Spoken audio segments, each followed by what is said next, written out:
तो स्वागत है आपका ज्योग्राफी के एक और नई क्लास में, जिसमें आज हम बात करने वाले हैं वायुमंडल अर्थात एटमॉस्फेयर के बारे में। तो एटमॉस्फेयर होता क्या है, तो चलिए वीडियो को स्टार्ट करते हैं और जानते हैं। तो एटमॉस्फेयर क्या होता है, एटमॉस्फेयर की परिभाषा क्या होती है। तो पृथ्वी की ओर चारों तरफ, पृथ्वी को चारों तरफ से घेरे हुए वायु के आवरण को ही हम क्या कहते हैं, वायुमंडल कहते हैं। जैसे कि ये हमारी पृथ्वी है, ओके, ये हमारी पृथ्वी है और इसके तरफ ये जो है, ये जो गैसों का जो आवरण है, ओके, ये गैसों के जो आवरण है इसको हम क्या कह देंगे, वायुमंडल कह देंगे। वायुमंडल कैसा है, तो वायुमंडल ने पृथ्वी को चारों तरफ से घेर के रखा हुआ है, ओके। तो ये होगी पृथ्वी के चारों तरफ वायु के आवरण को ही हम क्या कहते हैं, वायुमंडल कहते हैं, एटमॉस्फेयर कहते हैं। तो ये एटमॉस्फेयर की परिभाषा हो गई। अब हम देखते हैं हमारा जो वायुमंडल होता है उसमें कितनी गैसें होती है। तो क्योंकि जो वायुमंडल होता है वो गैसों का आवरण होता है, तो उसमें सबसे ज्यादा गैस कौन सी है और सबसे कम गैस कौन सी है। तो वायुमंडल में सबसे अधिक मात्रा में नाइट्रोजन होती है, 78.8% होती है। तो सेवन मोटा मोटा आप 78% जो तो याद करेंगे। और जो तो ऑक्सीजन है दूसरी नंबर में, जो कि 21% पाई जाती है। यही 21% जो ऑक्सीजन होती है हवा में होती है। टोटल ऑक्सीजन जो होता है, टोटल जो गैस होती है हमारे चारों तरफ जो गैसें हैं, उनमें 78% जो है तो उसमें किसके मोलिक्यूल्स हैं, तो वो है नाइट्रोजन के। और 21% मोलिक्यूल किसके हैं, तो हमारे ऑक्सीजन के हैं, ओके। तो ऑक्सीजन हो गया। और फिर हमारी 1% में अन्य गैसें आती है, और जो कार्बन डाइऑक्साइड है, CO2 गैस है ना, जो CO2 है वो 0.03% है। CO2 कितनी है वायुमंडल में, CO2 गैस 0.03% वायुमंडल में, ओके। सबसे अधिक किसका है, तो नाइट्रोजन है। तो ये हो गई हमारी। अब ये जो वायुमंडल होता है ये बना किससे किससे होता है, तो इसको भी देखें। वायुमंडल जो होता है ये जो होता है मेनली वायु से बना होता है, ओके। जलवाष्प होता है और एरोसोल होता है। क्या क्या होता है, गैस होती है, जलवाष्प होता है और एरोसोल होता है, ओके। गैस पहला क्या होता है भैया, गैस होता है ना, गैस होता है। दूसरे नंबर पर क्या आता है, जलवाष्प, ओके, जलवाष्प होता है। और तीसरे नंबर में क्या आता है, एरोसोल, एरोसोल, ओके। अब ये देखिए, ये जो गैसें हैं तो ये गैसें ओके ओके हो गई। और ये जो जलवाष्प होता है ये पानी का जो भाप बनकर ऊपर उठ जाता है वो भी वायुमंडल में होता है। और ये एरोसोल जो होता है ये धूल कण होता है। वायुमंडल में तो धूल कण भी होते हैं, तो ओके। तो वायुमंडल मेनली तीन चीजों से ही मिलकर बना होता है। और वायुमंडल में जो तो नाइट्रोजन, ऑक्सीजन और हाइड्रोजन, नाइट्रोजन और ऑक्सीजन जो गैस होती है ज्यादा पाई जाती है। इन्हीं दोनों का जो तो 99% इन्हीं दोनों का जो तो मिलाकर जो तो हो जाता है। और 1% में अन्य गैसें आ जाती है। तो वायुमंडल की जो तो वैश्विक इंफॉर्मेशन हो गई। और जो वायुमंडल होता है, जलवाष्प के कारण ही क्या बनता है, इंद्रधनुष बनता है। क्या बनता है, जलवाष्प के कारण क्या बनता है, इंद्रधनुष जो होता है, जो हमारा इंद्रधनुष होता है, इंद्रधनुष, इंद्रधनुष जो होता है ये किसके कारण बनता है, तो जलवाष्प के कारण ही क्या बनता है, इंद्रधनुष बनता है, ओके। रेनबो बनता है, ठीक है। और ये जो हमारा वायुमंडल होता है, ये वायुमंडल जो होता है कंबल की तरह कार्य करता है। कंबल आपको पता होगा कि जब आपको ठंडी लगती है तो आप कंबल जो तो ओढ़ लेते हो, और जब ज्यादा गर्मी लगती है तो पतला कंबल ओढ़ते हो। तो आपको नहीं ज्यादा ठंडी लगती है और ना ही ज्यादा गर्मी लगती है। तो वायुमंडल भी ऐसा ही पृथ्वी का जो है तो कंबल है। वायुमंडल क्या है, पृथ्वी का कंबल है जो पृथ्वी को चारों तरफ से लपेटे हुए है। अब देखिए इसमें क्या होता है, अब ये जो हमारा सूर्य है, यहाँ पर क्या है भैया, SUN, ये जो हमारा सन चचा है, ये जो सूर्य है, सूर्य से जो तो जो अल्ट्रा वायलेट किरणें आती है, UV किरणें आती है, बहुत सारी जो तो उष्मा आती है जो कि बहुत ज्यादा ताप हीट जनरेट करती है। तो पृथ्वी जो तो बहुत ज्यादा गर्म ना हो जाए, तो ये जो वायुमंडल होता है सूर्य की है ना, कुछ ही किरणों को जो तो पृथ्वी के अंदर प्रवेश करने देता है, समस्त किरणों को नहीं। क्योंकि जो पृथ्वी का उष्मी बजट है वो कितना है भैया, तो पृथ्वी का उष्मी बजट 51% है, ओके। तो इस ये अलग से ही चैप्टर में आपको बताऊंगा। तो ये जो वायुमंडल होता है सूर्य से ज्यादा किरणों को जो तो आने नहीं देता है, जिससे पृथ्वी ज्यादा गर्म नहीं होती। और पृथ्वी से जो तो बाहर किरणों को जाने नहीं देता है, जिस कारण रात में भी पृथ्वी गर्म रहती है, ओके। तो ना ज्यादा ठंडा होने देता और ना ही ज्यादा गर्म होने देता। तो वायुमंडल क्या करता है, कंबल की तरह कार्य करता है। एक और चीज होती है कि जो वायुमंडल होता है, वायुमंडल के कारण जो दिन की अवधि होती है, वायुमंडल के कारण दिन की अवधि 4 मिनट बढ़ती है। कितनी, 4 मिनट बढ़ जाती है। तो इसको समझिए, देखिए, सूर्योदय से पहले, मतलब जब सुबह होता है तो सूर्योदय होता है, तो सूर्योदय से पहले सूर्य 2 मिनट पहले ही दिखने लगता है। मतलब अभी आसमान में चढ़ा नहीं है सूरज, उसके 2 मिनट पहले ही दिखने लगता है सूर्योदय।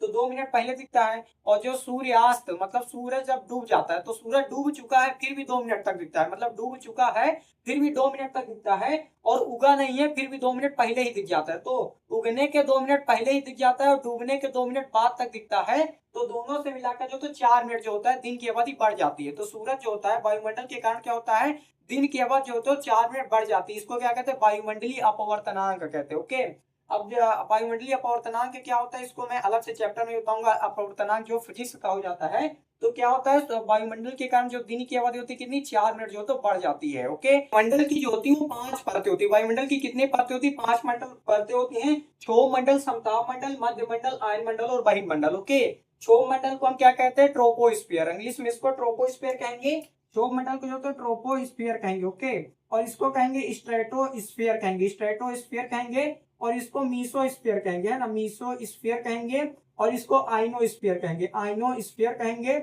और इसको जो तो एक्सोस्फियर कहेंगे, एक्सोस्फियर कहेंगे। ठीक है, तो क्षोभ मंडल वायुमंडल की कितनी परतें होंगी, 5 परतें हो गई, ट्रोपोस्फियर, स्ट्रेटोस्फियर, मीसोस्फियर, आइनोस्फियर और एक्सोस्फियर। ओके, क्षोभ मंडल, समताप मंडल, मध्य मंडल, आयन मंडल और बहिर्मंडल, ये वायुमंडल की 5 परतें हो गई। इनकी अब जो तो खासियत होती है, जो एग्जाम वगैरह में ही पूछे जाते हैं, इनकी खासियत पूछी जाती है। वायुमंडल की परिभाषा वगैरह कोई नहीं पूछता है, खासियत इनके क्या होती है। देखिए, ये क्षोभ मंडल जो होता है ये 7 से 14 किलोमीटर पाया जाता है। कितनी ऊंचाई पर, 7 से 14 किलोमीटर की ऊंचाई पर पाया जाता है क्षोभ मंडल। ओके, क्षोभ मंडल 7 से 14 किलोमीटर की ऊंचाई पर पाया जाता है। ओके, और इसमें जो तो भारी गैसें बहुत ही ज्यादा होती हैं। और इसी में जो तो हमारा जो तो मतलब जितने भी जीव वगैरह होते हैं, जीवधारी वगैरह होते हैं, वो सभी क्या रहेंगे, क्षोभ मंडल में रहेंगे। तो मतलब जीव वगैरह जो तो क्या रहते हैं, क्षोभ मंडल में रहते हैं। जीवों के लिए क्या होता है, क्षोभ मंडल है जीवों के लिए। और इसी में क्या उड़ता है, हेलीकॉप्टर उड़ता है, हेलीकॉप्टर, हेलीकॉप्टर, हेलीकॉप्टर वो जो पंखा लगा रहता है जिसमें जो नीचे उड़ता है, सेस्ना जहाज जिसको बोलते हैं। तो हेलीकॉप्टर कहाँ उड़ता है, नीचे उड़ता है, क्षोभ मंडल में उड़ता है। और जीवों के लिए सबसे अच्छा क्या होता है, क्षोभ मंडल है। और जितने भी ओला ओला होता है, वर्षा होता है, बादल होते हैं, फुहारा, कोहरा, ये तड़ी, झंझावात, लैंड और थंडरबोल्ट, ये जो भी होते हैं ये कहाँ होते हैं, तो क्षोभ मंडल में ही होते हैं। तो ये सभी घटनाएं क्षोभ मंडल में होती हैं। जितनी भी मौसम संबंधी घटनाएं, कितनी, मौसम संबंधी घटना, है ना, मौसम संबंधी घटना जितनी है वो कहाँ होती है, क्षोभ मंडल में ही होती है। मौसम संबंधी घटना कहाँ होगी भैया, क्षोभ मंडल में होगी। अब चाहे वो बरसात हो, चाहे आंधी आए, चाहे तूफान आए, चाहे बाढ़ आए, चाहे नदी बहे, चाहे तालाब बन जाए, तो ये सब कहाँ पाए जाएंगे, क्षोभ मंडल में ही पाए जाएंगे। हेलीकॉप्टर कहाँ उड़ेगा, क्षोभ मंडल में उड़ेगा। सभी जीव जंतु कहाँ पाए जाएंगे, क्षोभ मंडल में पाए जाएंगे। क्षोभ मंडल को क्या कहते हैं, संवहन मंडल भी कहा जाता है। ओके, क्षोभ मंडल में मौसम परिवर्तन होता रहता है, मौसम में परिवर्तन होता रहता है, अतः इसे परिवर्ती मंडल भी कहते हैं। मौसम में परिवर्तन के कारण इसको परिवर्ती मंडल भी कहते हैं। अब एक बात और होती है, क्षोभ मंडल में 165 मीटर, 165, है ना, 165 मीटर की ऊंचाई पर, 165 मीटर ऊंचे आप अगर जाएंगे क्षोभ मंडल में, वायुमंडल में जैसे जैसे आप 165 मीटर की ऊंचाई पर जाएंगे तो 1 डिग्री टेम्परेचर में क्या होगा, 1 डिग्री टेम्परेचर में जो तो कमी आएगी। 1 डिग्री टेम्परेचर में क्या होगा भैया, तो कमी आएगी। ओके, क्षोभ मंडल में अगर आप 165 मीटर की ऊंचाई पर चलेंगे तो क्या आएगा, कमी आएगी। मोटा मोटा समझते हैं 160 मीटर। ओके, देखिए जैसे कि हम 160 मीटर पर गए तो कितना कमी आया, 1 डिग्री का कमी आएगा। फिर जो तो 60 दूने 120, मतलब कि 320, 320 है ना, 320 मीटर पर कितनी डिग्री कमी आएगी, तो 2 डिग्री टेम्परेचर में जो तो कमी आ गई। 320 मीटर जब हम चले जाएंगे तब जो तो 2 डिग्री टेम्परेचर में जो तो कमी आ गई। यही कारण होता है कि जितने ऊंचे पर्वत वगैरह होते हैं वो जितने ऊंचे होते जाते हैं उनमें जो तो बर्फ गिरती रहती है। जैसे हिमालय पर्वत जो होते हैं बादलों के ऊपर भी निकला रहता है, जिस कारण वो ऊंचा है, तो जो वायुमंडल का जो तापमान है वो बहुत ही कम हो गया है, जिस कारण वहां पर क्या होता है, हिमपात वगैरह जो तो होते रहते हैं। ओके, तो ये हो गया हमारा जो तो। अब आगे हम देखते हैं समताप मंडल के बारे में। ओके, जितने भी जीव जंतु जीवधारी वगैरह है वो कहाँ पाए जाएंगे, क्षोभ मंडल में ही पाए जाएंगे। जितने भी जीव जंतु जीवधारी वगैरह है क्या पाए जाएंगे, क्षोभ मंडल में पाए जाएंगे। ठीक है, मौसम, ओके, मौसम, ठीक है। और यहाँ पर हेलीकॉप्टर था, हेलीकॉप्टर, ओके।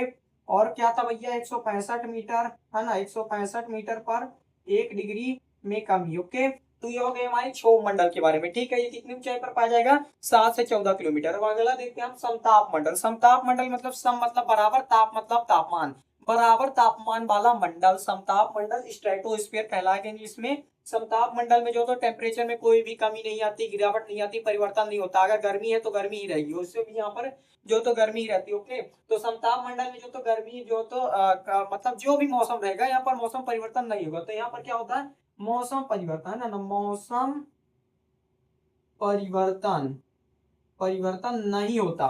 तो समताप मंडल में मौसम परिवर्तन नहीं होता। और समताप मंडल जो होता है ये 50 किलोमीटर की ऊंचाई पर पाया जाता है, 50 किलोमीटर। ओके, 50 किलोमीटर की ऊंचाई पर समताप मंडल पाया जाता है। अब समताप मंडल की जो सबसे खास बात होती है कि इसमें पाया जाता है हमारा ओजोन परत। ओके, ओजोन, ओके, तो ओजोन, ठीक है ना, ओजोन, ओजोन कहाँ पाया जाता है, ओजोन परत कहाँ पाई जाती है, समताप मंडल में पाई जाती है। और यह जो होता है 30 से 40 किलोमीटर की ऊंचाई पर पाई जाती है। ठीक है, मतलब कि ओजोन परत जो तो यहाँ पर होगी। ठीक है, ओजोन परत जो होगी वो इतनी ऊंचाई पर पाई जाएगी। ये कितनी किलोमीटर को दर्शाता है, ओजोन परत 30 से 40 किलोमीटर को दर्शाता है। 30 से 40 किलोमीटर, ओके, 30 से 40 किलोमीटर की ऊंचाई को जो तो ओजोन परत दर्शाता है। अब ये जो ओजोन परत होती है, ये सूर्य से आने वाली यूवी किरण जो होती है, जो यूवी किरण होती है, यूवी किरण बोले तो अल्ट्रावायलेट किरणें जो होती है, जो परावैंगनी किरणें होती हैं, जो मानव को जो तो स्किन कैंसर करवा देंगी। अगर ये मानव के ऊपर लग जाएगी, ये पड़ेगी, तो मानव की जो तो स्किन जलने लगेगी, छिलने लगेगी, लाल पड़ने लगेगी। तो यही होता है यूवी किरण जो होती है। तो जो ओजोन परत होती है, इस यूवी किरण को जो तो रोक देती है, पृथ्वी पर आने ही नहीं देती है।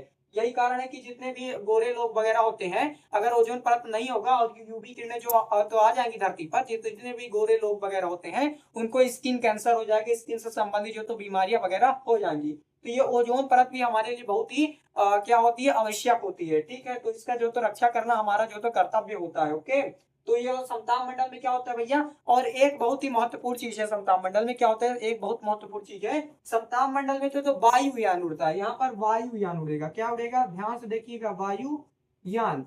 वायुयान मतलब एयरप्लेन, एयरप्लेन।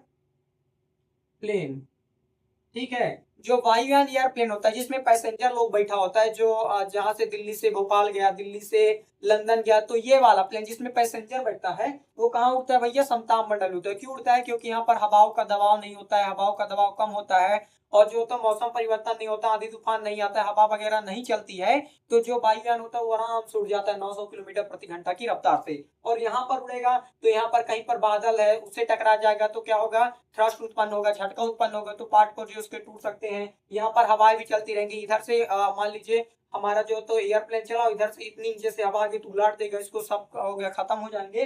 तो जितनी भी मौसम संबंधी घटनाएं होती है वो कहाँ होती है भैया, क्षोभ मंडल में। और मौसम संबंधी घटना नहीं होती है वायु ये हमारे समताप मंडल में। तो हेलीकॉप्टर कहाँ उड़ेगा, ये हेलीकॉप्टर क्षोभ मंडल में, और जो वायुयान है वो समताप मंडल में उड़ेगा। ओके, तो ये समताप मंडल होगा। और मध्य मंडल ये सबसे ठंडा मंडल है। ओके, इसका एक ही खासियत है, ये सबसे ठंडा मंडल है। ओके, सबसे ठंडा मंडल यही है, और इसकी ऊंचाई 640 किलोमीटर, कितनी है, 640 किलोमीटर की ऊंचाई पर पाया जाता है। ओके, तो ये जो मध्य मंडल है, ये बहुत ही ठंडा मंडल है, सबसे ठंडा है, और इसको जो तो 640 किलोमीटर की ऊंचाई पर पाया जाएगा। ओके, अब हम देखते हैं मेनली जो तो ये होता है, ये और ये हमारे लिए, हम मानव के लिए जो तो एक क्षोभ मंडल और एक आयन मंडल, ये सबसे महत्वपूर्ण है। ओके, और वायुयान के लिए मान लीजिए समताप मंडल, ये भी थोड़ा बहुत है ना। अब हम देखते हैं आगे, ये जो आयन मंडल है, आयन मंडल की सबसे खास बात है कि इसमें कॉस्मिक वेव पाई जाती है। कौन सी वेव, इसमें पाई जाती है आपकी कॉस्मिक किरणें पाई जाती हैं। क्या पाई जाती हैं, कॉस्मिक किरणें, है ना, कॉस्मिक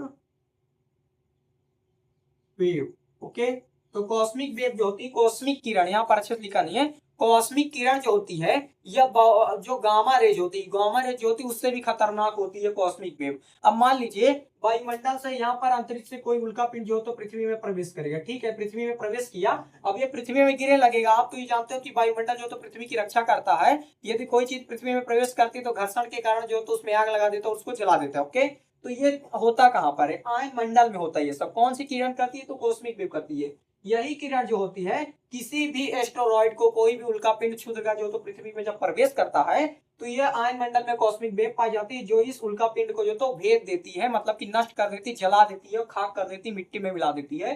कहां पर, आयन मंडल में ही मिला देती है। ओके, तो कॉस्मिक वेव जो तो हमारे लिए अच्छी बात है। ओके, और इसी में जितने भी उपग्रह होते हैं आपके, ओके, जितने भी उपग्रह वगैरह होते हैं, जितने भी उपग्रह होते हैं वो कहाँ पाए जाएंगे, जितने भी उपग्रह होते हैं। ओके, उपग्रह, क्या उपग्रह, जितने भी उपग्रह होते हैं, जो संचार उपग्रह हो गया, वो कहाँ पाया जाएगा, संचार उपग्रह जो तो यहाँ पर पाया जाएगा। जितने भी उपग्रह, छोटे उपग्रह होते हैं, वो कहाँ पाए जाएंगे, आयन मंडल में पाए जाएंगे, छोटका छोटका उपग्रह। और जो अंतरिक्ष यात्री भी जाता है ना, वो आयन मंडल में जाता है, वायुमंडल से बाहर नहीं जाता, आयन मंडल में ही अंतरिक्ष यात्री जाता है। तो यात्री, कौन सा यात्री, अंतरिक्ष यात्री। ठीक है ना, जो अंतरिक्ष यात्री होता है वो कहाँ जाता है, आयन मंडल में ही जाता है।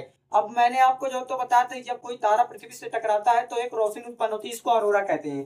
तो अरोरा बोरियोलिस और अरोरा ऑस्ट्रियोलिस, क्या, बोरियोलिस, ओके, बोरियोलिस लिस और ऑस्ट्रियोलिस, ओके, ऑस्ट्रियोलिस। ओके, अरोरा बोरियोलिस और अरोरा ऑस्ट्रेलिस कहाँ दिखते हैं? आयन मंडल में ही दिखते हैं। ओके, अब आयन मंडल में जो तो क्या पाया जाता है? संचार से संबंधित जो होती है वो रेडियो वेव पाई जाती है। क्या पाई जाती है? सबसे महत्वपूर्ण होता है radio wave. Okay, radio radio wave, radio wave. Okay, अब ये जो रेडियो वेव होता है, जो हम पृथ्वी से जब मान लीजिए यहाँ पर कोई आदमी खड़ा है, ओके, यहाँ पर कोई आदमी खड़ा है और एक आदमी यहाँ पर खड़ा है, ठीक है। अब मान लीजिए ये जो होता है, ये इसको फोन लगाएगा, इसको फोन लगाएगा, तो ये डायरेक्ट इसको फोन नहीं लगेगा।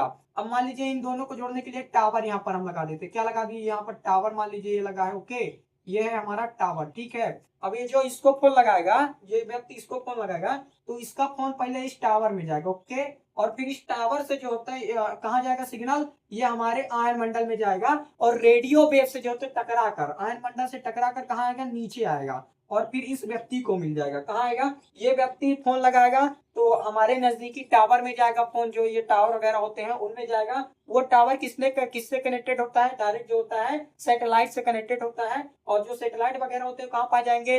आयन मंडल में पाए जाएंगे। तो ये कहाँ जाएगा? डायरेक्ट ये वेव कहाँ जाएगा भैया? इसका फोन आयन मंडल में जाएगा, आयन मंडल से टकरा कर वो जो नीचे आएगा और इस व्यक्ति को फोन लग जाएगा, और आप बोलोगे हेलो, इसको सुनाई देगा हेलो, वो बोलेगा कैसे हो, आप बोलोगे ठीक है ना।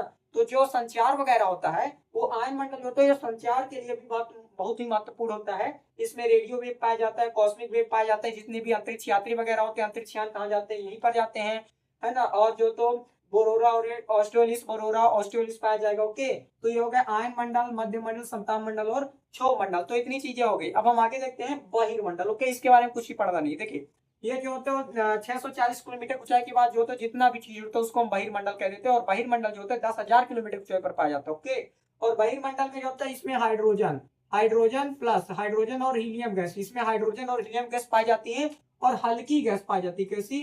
हल्की गैसें पाई जाएंगी। गैसें कैसी होंगी? हल्की गैसें। सबसे हल्की गैस हाइड्रोजन है, हीलियम है। तो हल्की गैस है जो तो आयन मंडल और बहिर्मंडल, आयन मंडल और बहिर्मंडल में कौन सी गैसें पाई जाएंगी? हल्की गैसें पाई जाएंगी। और एक बात होती है, ये जो आयन मंडल है, आयन मंडल में जो है ये 100 किलोमीटर ऊंचाई को, आयन मंडल में 100 किलोमीटर ऊंचाई पर एक लाइन खींच दी गई है, मतलब खींचा नहीं गया है, बस ऐसे ही मान लिया गया है। अब ये जो 100 किलोमीटर की ऊंचाई है, कितना? 100 किलोमीटर। ओके, आयन मंडल में 100 किलोमीटर की ऊंचाई को ही हम अंतरिक्ष कहते हैं। क्या कहते हैं? कार्बन लाइन कहते हैं। 100 किलोमीटर की ऊंचाई पर जो तो कार्बन लाइन खींचा गया है, और कार्बन लाइन के ऊपर जो तो ये पूरा जो तो कार्बन लाइन के ऊपर क्या कहलाएगा? अंतरिक्ष कहलाएगा। ओके, तो कार्बन लाइन कितने किलोमीटर को दर्शाती है? 100 किलोमीटर। ओके, कहाँ पाई जाती है? आयन मंडल में ही खींची गई है। कौन सी लाइन? Carbon line. ओके, तो ये हमारी चीजें हो गई। अब देखिए, अब मेन हम जो तो इंटेलेक्चुअल चीज अब देखते हैं। देखिए, अब ये जो आयन मंडल है और हमारा जो बहिर्मंडल है, ये आयन मंडल और बहिर्मंडल जो है, इसमें कौन सी गैसें पाई जाती है? हल्की गैसें पाई जाती है। ओके, तो आधुनिक भूगोलवेत्ताओं ने क्या किया है कि जो तो इसको समताप मंडल और विषम मंडल में बांट दिया है। तो ठीक है, तो हम देखते हैं जो समताप मंडल है। ओके, और ये तीनों में जो तो कौन सी गैसें पाई जाएंगी? भारी गैसें पाई जाएंगी। तो ये तीनों में जो तो भारी गैसें पाई जाएंगी, इसमें भी भारी गैस, इसमें भी भारी गैस, इसमें भारी गैस, तो समान गैसें हैं, मतलब भारी गैसें।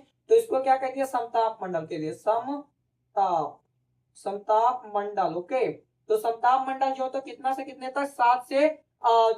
7 किलोमीटर से 640 80 किलोमीटर तक होता है। ओके, ये जो होता है हमारा 80 किलोमीटर, सॉरी वहां पर मैं तो 640 बोल दिया था।